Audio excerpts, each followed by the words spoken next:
السلام علیکم. یہ انشاءاللہ تعالی ایجوکیشن کے پیپر میں ضرور آئیں گے، تو برائے مہربانی غور سے سنیے. تعلیمی نفسیات کے اہم طریقوں میں سے 5 کے نام لکھیں. جواب: تعلیمی نفسیات کا اطلاق کئی اصولوں اور ضابطوں کے تحت ہوتا ہے. یہ ایک سائنسی عمل ہے جو ٹھوس بنیادوں پر کام کرتا ہے. اس عمل کو کامیابی سے ہمکنار کرنے کے لیے مندرجہ ذیل طریقے استعمال کیے جاتے ہیں. نمبر 1: مطالعہ باطن، جسے ذاتی مشاہدہ بھی کہا جاتا ہے. نمبر 2: مشاہدہ، جس کے ذریعے معلومات حاصل کی جاتی ہے. نمبر 3: تجربہ، یعنی نفسیات کی ٹھوس سائنس بنانے میں اہم کردار ادا کرتا ہے.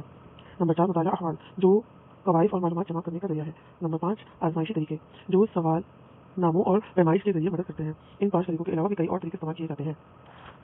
سوال: نشوونما اور باریکی میں فرق واضح کیجیے. جواب: عام طور پر نشوونما اور باریکی کی اصطلاح کو کچھ اس طرح استعمال کیا جاتا ہے کہ وہ دونوں ہم معنی لگتے ہیں، لیکن دونوں میں بنیادی طور پر فرق ہے. باریکی کے لیے گروتھ اور نشوونما کے لیے ڈیولپمنٹ کی اصطلاح رائج ہے. یہ دونوں مکمل ہو جائیں تو اس مرحلے کو پختگی کا مرحلہ کہا جاتا ہے. باریکی یعنی گروتھ وہ طبعی اور عضویاتی تغیرات ہیں جو پیدائش سے بلوغت تک جاری رہتے ہیں. مثلاً قد میں اضافہ، وزن میں اضافہ، ہاتھوں پیروں اور دیگر اعضاء کی لمبائی چوڑائی میں اضافہ. اسے سائز میں اضافے کی وجہ سے کیمیاتی تبدیلی بھی کہا جاتا ہے. یہ تبدیلی کیمیت اور مقدار میں ہوتی ہے. عفوان شباب کی 5 خصوصیات تحریر کیجیے. جواب: عفوان شباب کا دور ہجانات کا دور ہوتا ہے. اس میں بچہ ایک مکمل فرد بننے کے قریب ہوتا ہے. اس کی 5 اہم خصوصیات مندرجہ ذیل ہیں. اہم جسمانی تبدیلیاں: بچوں میں کئی جسمانی تبدیلیاں رونما ہوتی ہیں جو بلوغت کے آغاز کی علامت ہوتی ہیں. عضو، اعضاء اور عضلات میں پختگی آنے لگتی ہے. نمبر 2: جذبات میں شدت. یہ دور جذبات اور ہجانات کا دور ہے. جب غصہ آنے لگتا ہے، اس کا بنیادی سبب وہ جسمانی تبدیلیاں ہوتی ہیں جن سے وہ الجھن کا شکار ہوتا ہے. نمبر 3: دوستوں پر اعتماد. معاشرتی اعتبار سے بلوغی جب اپنے عروج پر ہوتی ہے. زیادہ سے زیادہ دوست بنانا اور زیادہ سے زیادہ وقت انہیں کے ساتھ گزارنا اس دور کی خصوصیت ہے. ذہنی نشوونما جو بچپن میں ناپختہ تھی اب تصوراتی کیفیت سے نکلنے لگتی ہے. بچے نئے علوم زبانیں سیکھتا ہے اور اس میں تخلیقی صلاحیتیں فروغ پاتی ہے. نمبر 5: آزادی اور خود مختاری. اس دور کی نمایاں خصوصیات آزادی اور خود مختاری ہیں. بچہ چاہتا ہے کہ اس کے کاموں میں مداخلت نہ کی جائے اور بحیثیت فرد اس کی شخصیت کو تسلیم کیا جائے.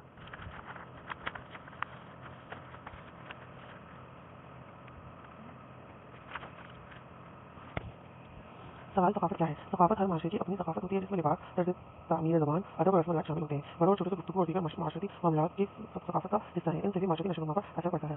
سوال: آموزش کی تعریف کریں. جواب: آموزش کے لیے لفظ تعلیم استعمال کیا جاتا ہے جس سے مراد سیکھنا ہے. سیکھنے کے عمل میں ذہنی سرگرمیاں اور کردار کا عمل شامل ہے. اس عمل میں انسانی زندگی میں بہت تبدیلیاں آتی ہیں. ان کے ظاہر ہونے کی آزمائش کہتے ہیں کیونکہ آموزش کہتے ہیں.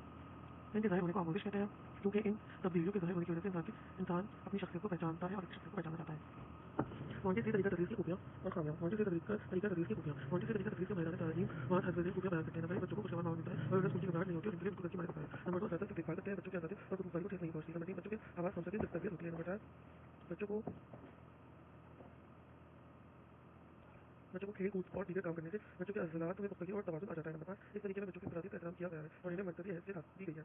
نمبر 6: بچوں کو فکری ماحول ملتا ہے جہاں وہ اپنی صلاحیتیں اور استعداد کے مطابق آگے بڑھ سکتے ہیں. نمبر 7: بچے مونٹیسری طریقے میں بیرونی دباؤ سے محفوظ رہتے ہیں اور ان پر کوئی شخصیت مسلط نہیں ہوتی.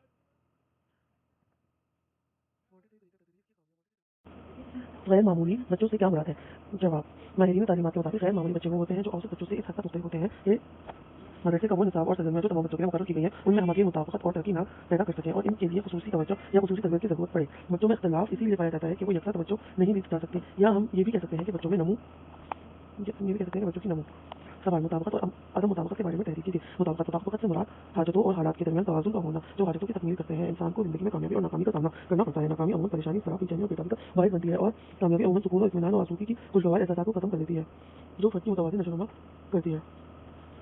فرد کی متوازن شخصیت اسے معاشرے میں مطابقت کے قابل بناتی ہے. مطابقت کے پہلو. ہیڈنگ: معاشرے میں فرد کی معاشرتی اقتدار کے مطابق خوشگوار اور آسودہ زندگی گزارنے کا نام ہی مطابقت ہے. ماہرین تعلیمات مطابقت کے حد ذیل پہلو بیان کرتے ہیں. مطابقت کے عوامل بھی کہا جاتا ہے. مطابقت کا عمل انہی کی وجہ سے رونما ہوتا ہے اور وہ عوامل حد ذیل ہیں. نمبر 1: مسئلے کی موجودگی. نمبر 2: مواقع. نمبر 3: رکاوٹیں. نمبر 4: جدوجہد. منظر والا عوامل مطابقت کے لیے ضروری ہے. اگر یہ عوامل اس تربیت سے رونما نہیں ہوتے تو فرد اپنے مقاصد کا حصول میں ناکام رہے گا جسے عدم مطابقت یا سوء مطابقت کہا جاتا ہے. سوال: سوء مطابقت یا عدم مطابقت کی تعریف.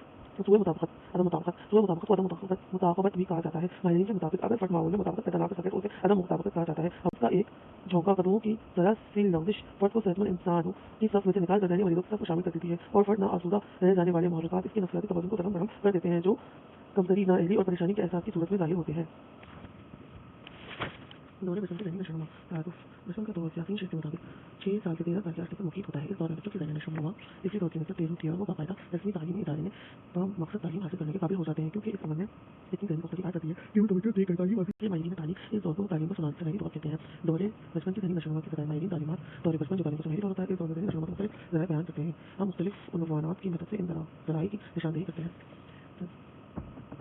ذخیرہ الفاظ میں اضافہ. غیر رسمی تعلیم میں بچہ تفصیلی جگہوں کے تحت گھر والوں اور ہم جھولیوں سے کافی ذخیرہ الفاظ جمع کر لیتا ہے.